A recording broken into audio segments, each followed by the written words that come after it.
Alors je viens de faire une vidéo sur les congrès que nous avons organisés en France entre 82 et 80 et 95, mais il ne faudrait pas oublier ce qui a précédé.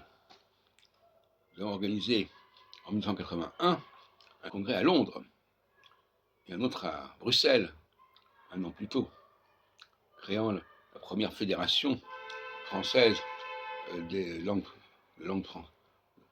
des astrologues, qui a été repris par d'autres, bien évidemment. Donc, le leadership du mouvement astrologique est évident.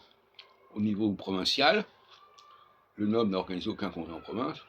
Au niveau international, parce que nous avons été présents et co-organisateurs à Luxembourg, à Bruxelles, à Londres, et aussi en Israël, bon, peu importe, et à Athènes. Et puis, au niveau parisien, les grands congrès que nous avons organisés en 87, 88, 89 ont été filmés, et on peut les voir sur Internet, on voit sur notre chaîne YouTube, alors que Yves Le Noble n'a absolument rien filmé de tous ces congrès. Il s'est contenté, jusqu'en 2000 et quelques, jusque récemment, des actes du colloque, bon, en papier, qui ne reflétaient absolument pas la dynamique des discussions des vrais colloques.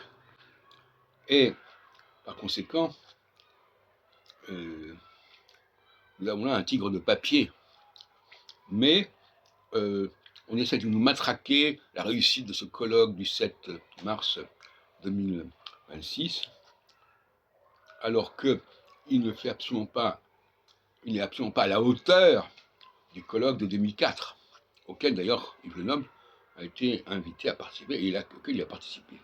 En revanche, Catherine Gessas ne s'y est pas présentée, et ce colloque réunissait uniquement des chercheurs, uniquement des leaders, des responsables d'associations, et non pas un public payant d'étudiants ou de clients en astrologie. C'est des congrès complètement différents.